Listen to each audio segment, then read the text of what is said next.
सुप्रसिद्ध कथाकथनकार श्रीयुत बाळासाहेब देशमुख राहणार अहिल्यानगर यांनी कोल्हापूरमध्ये नुकतीच 26व्या ग्रामीण साहित्य संमेलनात त्यांचे कथाकथन झाले आणि त्याचबरोबर त्यांनी आमच्या उमाशंकर ज्येष्ठ नागरिक केंद्रास भेट दिली आणि त्यावेळी त्यांनी पापी पेट का सवाल है ही कथा अतिशय सुंदर शब्दात तसेच अगदी जणू काही आपल्यासमोर ही कथा घडत आहे अशा आविर्भावामध्ये आणि अभिनयाने आमच्या घरी हे कथाकथन श्रीयुत बाळासाहेब देशमुख राहणार अहिल्यानगर यांनी केले आणि त्याचा आम्ही सर्वांनी लाभ घेतला.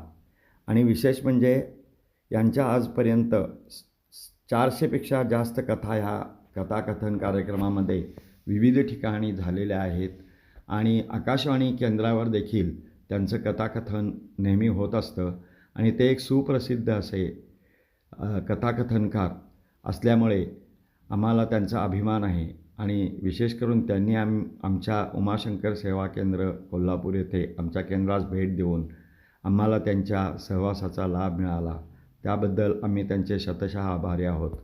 आज आपण त्यांची ही कथा ऐकणार आहोत आणि आपल्याला सर्वांना ती नक्कीच आवडेल. ही एक हृदयद्रावक अशी कथा पापी पेट का सवाल है आता आपण ऐकणार आहोत. देशमुख कथालेखक अहिल्यानगर आपल्या समोर सादर करीत आहे कथा पापी पेट का सवाल है. तुम्ही जर कधी आमच्याकडे आलात तर जरूर या हडपसरला. मी हडपसर शहरात राहतो. माझं नोकरीचं ठिकाण देखील पुण्यामध्ये हडपसरच्या शहरामध्ये. हडपसरमधून आपण पुण्याकडे जायला निघलो की मग रस्त्यावर दुतर्फा गर्दी असते. जाणाऱ्या वाहनांची, येणाऱ्या वाहनांची, रस्त्याच्या कडेला असलेले वेगवेगळे मॉल, वेगवेगळे दुकानं आपलं सगळं लक्ष वेधून घेतात आणि मग लक्षात राहते तिकडची गर्दी. त्या गर्दीला पार करत करत आपण पुण्याकडे चालायला लागलो की रस्त्यात आपल्याला एक मोठा भाग लागतो, एक बस स्टॉप लागतं. त्याचं नाव आहे काळूबाईचा बस स्टॉप. काळूबाईचा बस स्टॉप म्हणजे ज्यांना पुणे शहरात जायचं नाही आणि स्टेशनच्या पलीकडे जायचं आहे, भागात जायचं आहे, ते काळूबाईच्या स्टॉपवरून स्टेशनकडे जातात. ज्यांना पुण्यात जायचं आहे ते सगळं सरळच्या मार्गाने निघून जातात. आपण त्या काळूबाईच्या बस स्टॉप शेजारी एक उदय उद्यान आहे. उदय उद्यान म्हणजे अतिशय अत्याधुनिक पद्धतीनं साकारलेली अशी बगीचा बाग आहे. त्याच्यामध्ये वेगवेगळ्या फुलांची, वेगवेगळ्या फुलांची झाडी, वेगवेगळ्या रंगांची, वेगवेगळ्या गंधांची, वेगवेगळ्या प्रकारची झाडं, फुले खच्चून वेगवेगळी त्या बागेमध्ये भरलेली आहे. बागेमध्ये तसं पाहिलं तर दिवसभर माणसांचा राबता असतो. ज्या मुलांची शाळा सुटली की आई वडील त्या छोट्या मुलांना घेऊन बागेत येतात आणि त्यांचे खेळ खेळत राहतात. जी माणसं सेवानिवृत्त झालेली आहेत, घरी दिवसभर काय करायचं म्हणून ते देखील त्या बागेमध्ये येऊन तिथलच्या गप्पा कट्ट्यावरती बसलेले असतात. आणि ज्या मुला मुलींचे तारुण्यामध्ये प्रवेश केला आहे अशी वेगवेगळी युवक देखील त्या बागेमध्ये येतात आणि एकमेकांच्या गळ्यात हात घालत गप्पा गोष्टी रंगलेल्या असतात. म्हणून म्हणतो दिवसभर माणसांचा राबता असतो. आपण त्या बागेतून बाहेर आलो की तुम्हाला दिसेल गुलमोहराचं एक मोठं झाड. त्या गुलमोहराच्या झाडाच्या खाली एक रसवंती ग्रह आहे. अहो, रसवंती ग्रह म्हणजे काय विचारता? अहो, एक लाकडी गाडा आहे 2 चाकांचा. त्याच्यामधल्या भागांमध्ये तो चरखा लावलेला आणि त्याला फिरवण्यासाठी एक मोठा दांडा आणि त्या चरख्याच्या बाजूला दोन्ही बाजूला साळलेला, मऊ केलेला, धुतलेला, स्वच्छ केलेला ऊस दोन्ही बाजूला खचाखच भरलेला. आणि चरख्याच्या शेजारी 3 ट्रे आहेत. एका ट्रेमध्ये बर्फ आहे, एकात लिंबू आहे, एकात रिकामे ग्लास ठेवलेले असतात. हा रसवंती ग्रह आहे ना, तो आहे यशवंताचा आणि त्याला मदत करण्यासाठी त्याची बायको शेवंता मदत करत असते. मी देखील त्या गाड्यावरती आता उन्हाळ्याचा वैशाख उन्हाळा सुरू झालेला आहे, कंकाळा वाढलाय, अंगात उष्णता भयानता जाणवते, वातावरणातली गरम हवा जाणवत राहते. म्हणून मी आज यशवंताच्या रसवंती ग्रहावरती आलो. आज मी पाहिलं तर यशवंताचा तो रसाचा गाडा त्याचा बैल ओढत होता आणि बैलाला हाकण्याचं काम आणि ऊस सारण्याचं काम यशवंता करत होता. आणि त्याची बायको तेवढ्याच परतईनं गिरायकांना ग्लासामध्ये रस देणं, रिकामे झालेले ग्लास स्वच्छ करण्याचं काम शेवंता करत.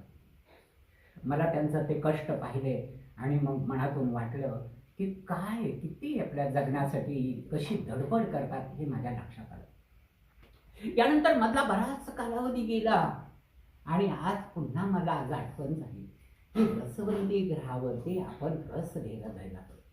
मी यशवंताच्या रसवंती ग्रहावरती आलो. आज चित्र वेगळंच होतं. आज त्याचा बैल चरखा ओढत नव्हता, तर त्याची बायको शेवंता चरखा ओढताना दिसत होती. मी यशवंताला म्हणालो, अरे यशवंता, अरे काय चाललंय हे? तो म्हणाला, काय झालं साहेब?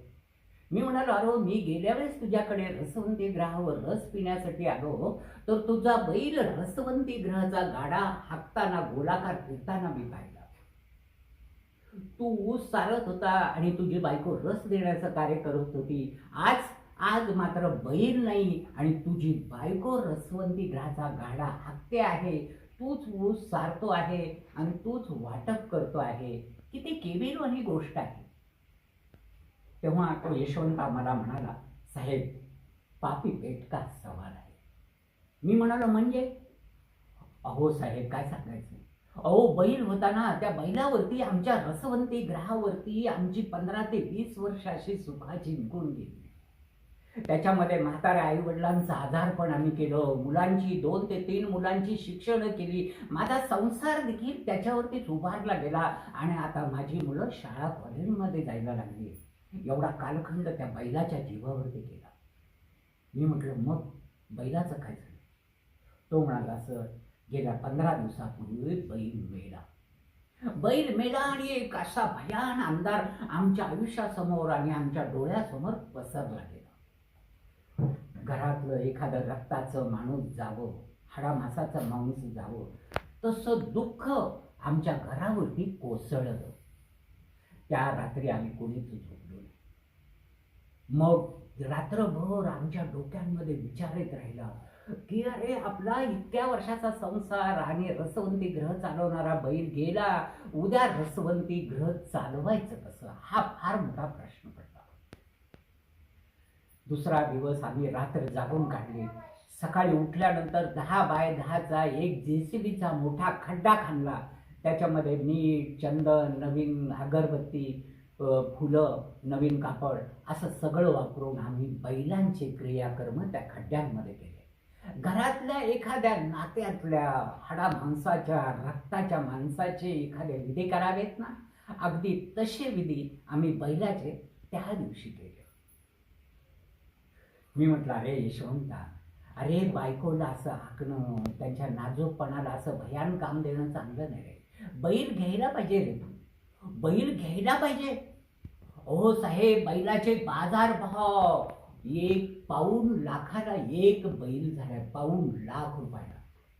पाऊण लाख रुपयाला जर बैल झालाय, तर एवढे पैसे मी आणायचे कसे, उभारायचे कसे? म्हणून मग बैल घेतला नाही. मी म्हणालो, यशवंता, मग लोन वगैरे कोण देईल गरीबाला लोन? माझं गाव तिकडं ग्रामीण भागांमध्ये, तिकडं पाऊस पिकत नाही, पिकलं तर भाव मिळत नाही. शेतीमुळे आम्ही असे शहराकडचा रस्ता चालून इकडे उदरनिर्वाहासाठी आलो. यशवंता करुण पद्धतीनं सांगत होता.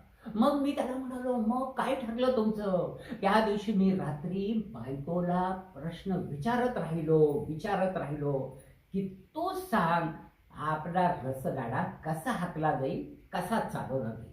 आम्ही खूप विचार केला आणि मग शेवटी एकच निर्णय झाला की मी रसवंती ग्रह हाकणार बैलाऐवजी आणि बाकीचे कामं तुम्ही करायची, असा आमच्या दोघांमध्ये करार झाला.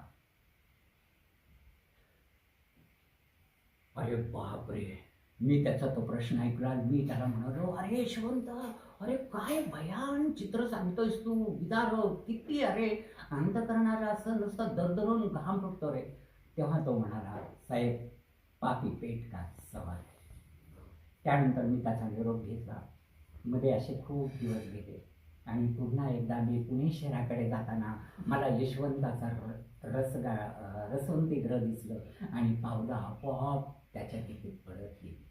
मी आज रसवंतीगृहावरती आलो तर आज त्याच्याही पेक्षा वेगळं चित्र समोर दिसत होतं. आज रसवंतीगृहावर पाहिलं तर बैल नाही, शेवंता नाही, तर यशवंता रसाचा गाडा हाकत होता. त्याची बायको तिकडे चांगली चांगली चुंगली साडी नेसून एका खुर्चीवर बसून पैसे गोळायचं काम करत होती आणि त्यांचा 7वी 8वीत शिकणारा मुलगा ऊस सारायचं आणि ऊस गिऱ्हाईकाला रस देण्याचं कार्य तो करत होता. मला त्याने रस दिला आणि मला जागा बसायला नव्हती. जेवढ्या खुर्च्या होत्या तेवढ्यांवरती लोक बसलेले होते. सावलीमध्ये बरेच लोक खूप वेळापासून बसले.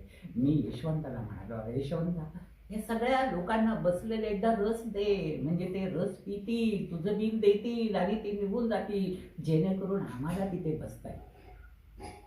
तेव्हा यशवंता पुन्हा म्हणाला, "साहेब, पापी पेट का सवाल. या लोकांना मी रस दिला, पिला, बिल दिलं, पण हे असे तास 2 तास असे गप्पा मारतात. त्यांना उठा, निघून जा, मी असं म्हणू शकत नाही. पापी पेट का सवाल आहे." यशवंताला मी पाहिलं. मग मी यशवंताला म्हणालो, "यशवंता, अरे तुझी बायको बघ, तिकडे चांगली साडी नेसून चांगलं आवरून खुर्चीवरती महाराणीसाठी बसली आहे. अरे तिला तरी काहीतरी वाटायला पाहिजे रे. अरे तिनं ती खुर्ची सोडली तर निदान आमच्यातला एखादा गिऱ्हाईक तरी त्या खुर्चीवरती बसेल." तो म्हणाला, "साहेब, तुम्हाला बायकोला काय झालं तुम्हाला माहिती नाही?